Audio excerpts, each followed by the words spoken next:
Well, good morning, good afternoon, good evening, wherever you happen to be in this wonderful world. So glad to see you, metaphorically see you, and so glad that you've been able to join us either live or taped.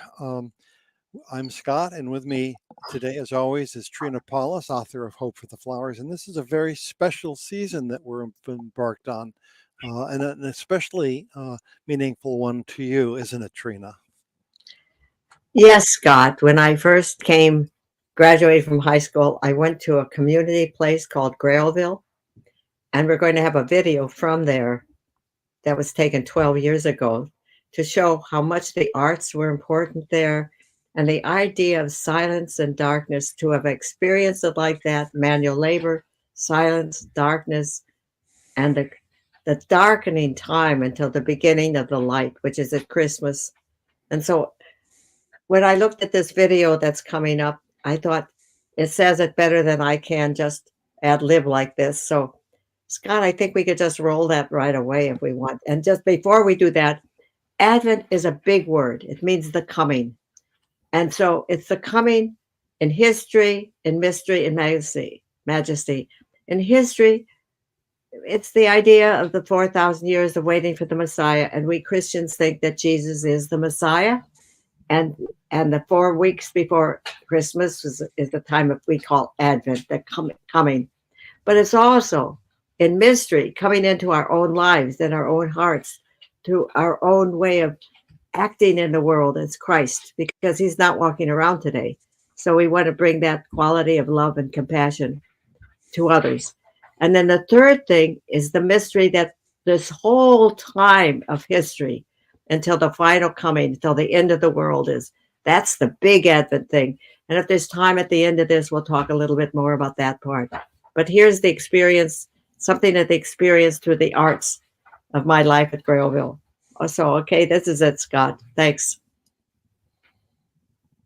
We're here at Grailville talking with Trina Paulus. She's going to tell us about Advent. Going to walk down to one of her most elegant statues, I think.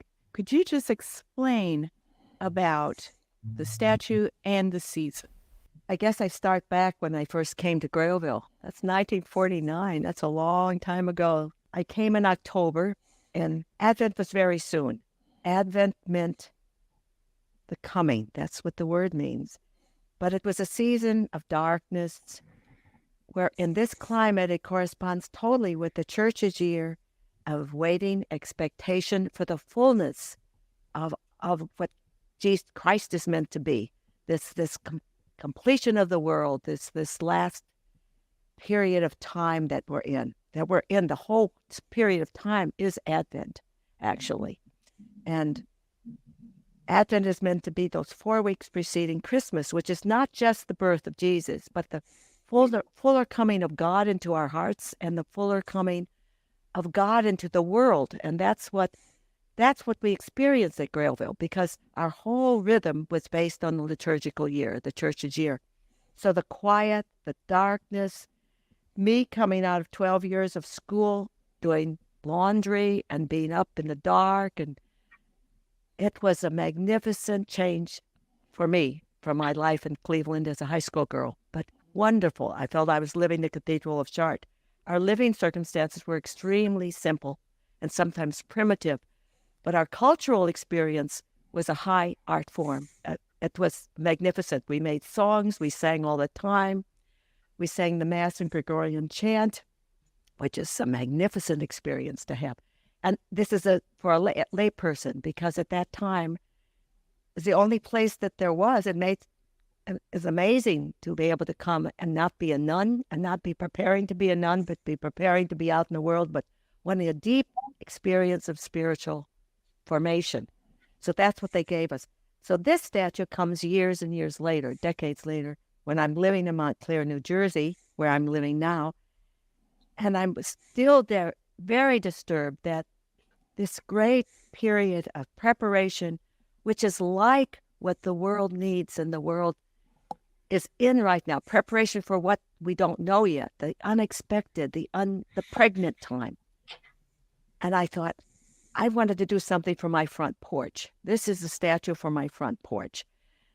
It never's been on my front porch, but it's a statue for it that I could put up at the beginning of Advent, right after Thanksgiving, like everybody else does. And I felt so awful with all the Christmas things up all the time, but I could put lights around her on this protected, roofed-over front porch that I have, and it could be seen from the street, and it needs to be large enough. And so we have a pregnant Mary here, pregnant Mary. Then at Christmas time, we have a baby with swaddling clothes. And then for Epiphany, I also have one that stands in her lap with the arms out. The image, what these images are meant to be for people who have trouble with Catholic images is that these things are just to remind us of the great mysteries. They're not to be worshipped in themselves. They're just to say, okay, we as human beings are meant to be surrendered to God, to the will of God as it manifests in our lives. So that's what this statue is meant to say. And this could be Mary, it could be you, it could be me, it could be anybody. These are for men and women are meant to be. But Mary exemplified it for us. She said yes. She said yes to the impossible, which really did seem pretty impossible, that the Spirit would come upon her and that she would become pregnant and that she would become the mother of God. So that's the mystery. So this is trying to catch the spirit of that yes, of that surrender. When I think of Advent, I think of just a time when we're rushing around, we're buying presents, we're wrapping in things. If you were to talk about Advent right now in the 21st century, what does it mean to rejoice, rejoice, Israel? Your Emmanuel is coming to you. What does that mean? Well, Israel, when we talk about it there, is meant to be a bigger picture. It's not meant to be the state of Israel at all. It's not meant to be the Jewish people. We as Christians see that everybody is called. Everybody is called. And we are all to be the chosen people. We are all chosen by God to say yes. And if we say yes, we're part of that community. Now, I don't want to define who says yes. Okay, who says yes? Only God really knows who says yes in their hearts. I'm a practicing Catholic, and I still do all these things. Have you ever heard of Teilhard de Chardin? He died about 55 years ago, and he died in obscurity in New York City. It was French. He did work in China. He did work in South Africa, and he wrote the book, The Phenomenon of Man, now politically correctly titled Human Phenomena, it's the latest edition. But he also wrote The Divine Milieu. He was a French Jesuit paleontologist, and he had this tremendous mystic sense of the glory of creation and how all of life is moving toward the omega point. And so we are in the time of that. So in our time, maybe it's the Occupy Wall Street movement right now that is searching for a different interpretation that gets away from greed and a totally materialistic sense of that having more will get us someplace. Advent can be the whole of time in that sense. So Advent is still this great season. Now, why I did this is because I think we need to restore Advent. All of us are so busy and hustled, and these were 4 weeks that we could do, and that's what Grailville gave me, that at Christmas you begin. Christmas was chosen, we don't know when Jesus was born, but it was chosen to be around the time of the solstice. That means the light in the deep darkness of winter will start to grow again, and hope that light stands for will grow again, and we know that spring will come and new life will come. That's what Advent was meant to be, the quiet that prepares. If you see Christmas in as a beginning, and then you have 12 days, so 12 nights, that's what's 12th night was about, the Feast of the Epiphany, when the whole mystery comes out to the world. And here at Grailville, we had red for Christmas, and then by Epiphany, man, everything changed to gold.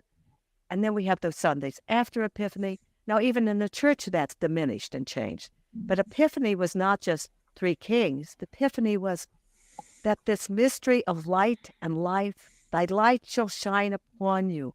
The whole reading from Isaiah, it was the magnificence and the sort of triumph. And then we have those weeks. And then in the church year, which was what our organizational aspect was at Grailville, everything was based on that. We then go into Lent and Easter. And Lent and Easter were the mysteries of death, giving birth to resurrection. Now, my email is compostgal. That's my email address. The compost for me is when you put organic matter together and the whole organic transformation. So then you wonder, where is life, death, and life? Anyhow, there's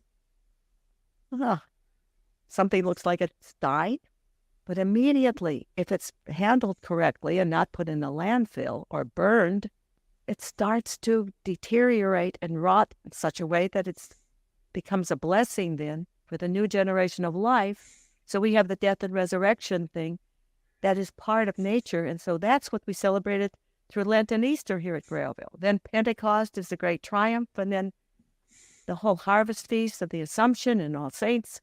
This was our life. Could we walk over to the Brèche?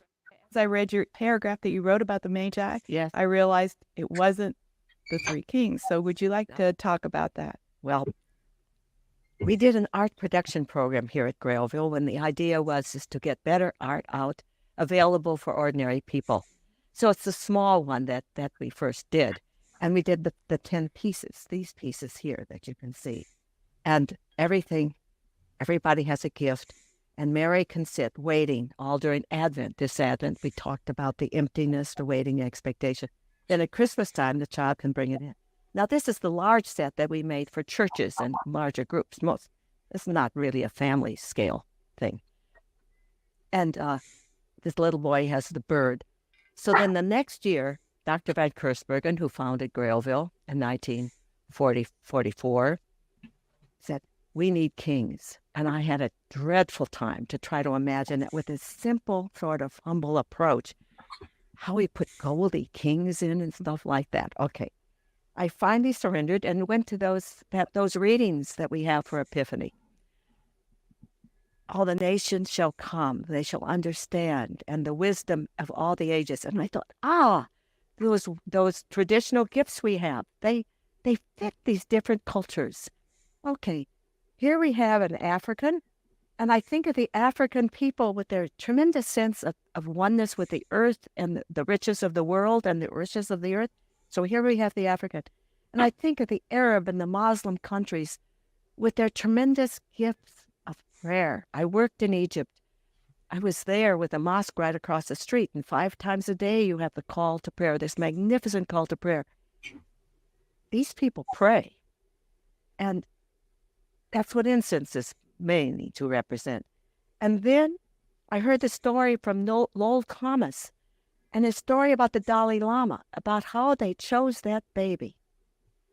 They chose it with a star, and then they went and they brought gifts, and if it was the right baby, it reached out to the belongings of the Dalai Lama. And there's a beautiful movie called Kundun about this whole thing of the Dalai Lama and the choice of the baby. That's truly beautiful. Well, I thought, that's myrrh, the abdication, the penitential life. So we have the gifts of the world being brought to the fullness that we hope that God will bring to this earth if we do our jobs. We have to do the work, though. That's what we're here for. I read the Magi story last night just to familiarize myself a little bit, and it seemed like it was pretty important for them to tell Herod what was going on and them to realize not to go back to Herod because of the slaughter of the innocents. Do you have a sense of that? I have over here some things I've just done. Do you want to see that? On the back of these cards. Oh, this is during this present Iraq war, actually. I was so disturbed at the amount of refugees. This is done a couple of years ago, but this is a few years ago. This was over 2.5 million Iraqis are displaced in their own country. That means they're not in their home. 2.2 million had fled Iraq, mostly to Syria, Jordan, and Iran. And fewer than 3,000 Iraqis had been allowed back in the United States. And this is a picture by the Christian peacemakers. And I thought, boy, does that feel like something like our refugee holy family, where Joseph takes Mary and Jesus and flees into Egypt because of Herod. So I did this, and then here's another one of them on a truck, these Iraqi refugees. And this is a painting I did 1958 that was with our Bronx Center in New York. And I called that Refugee Madonna. It was an effort to try to tie this Christmas story through the story of the Magi and the story of the flight into Egypt, which resulted there. And maybe those gifts of the Magi are real, that they brought them valuable gifts, and that supported them in their exodus and refugee journey. So would you tell us about these particular sculptures? I was doing this kind of thing, but it's the first sort of thing I did that expressed, when I was back into the art world here at Grailville, expressed this idea of Advent, which we saw with the first one that came, the big Madonna. This she is called Fiat. That's the Latin for some of those words she said to the angel, let it be done unto me. It's the idea of total surrender, this total surrender that humanity is asked to have before the Creator, the source of life. And so this is what Advent meant for me. And then this was another one I had done. She's just a simple image of a woman. Now, she's meant to be all of us, men and women, before God. Our attitude before God, that's what it is. These are also that we have then a responsibility to give the love of God out to the world. That's what these statues of Mary and Jesus are about. It's not that we worship any of these images. They're just helps and to be helps. So she's called Adsum. That means to be present. And so that's what my first Advent at Grailville meant for me. Trina? Yes. Well, I'm so glad we have this presentation that was done the last year that this building was available for that. We had luncheons for people to come, and we just have a minute or so, I think, but we are in such a dire time of violence and problems of the world, and we need the quality of Advent and hope. We need to have hope that we can come together. We are one world, but we don't want to have one world controlled by the World Economic Forum or some master dictator. We want to choose life. We want to choose. And that's the mystery and hope for the flowers as well, that those caterpillars had to choose to get off the pillar and stop climbing over others and choose to become their full selves. Now, I don't know that caterpillars can choose like that, but we can. We can choose to care for others. We can choose to get off whatever pillars we're on, even the pillar of doing good and thinking that we're certainly not thinking that we're better than anybody, and to stop crawling over others to get someplace high. It's a very short thing if we get there and we fall off without ever becoming ourselves and die as a caterpillar, which is tragic. So Advent is one of those seasons that if we live it in some way or another, we can get prepared spiritually for making these bigger choices, giving up our self-will and living for love. So thank you so much for watching this. This is we've just had the first Sunday of Advent. We're going to have 3 more. And so bless you all as you prepare for whatever the holidays mean for you right now.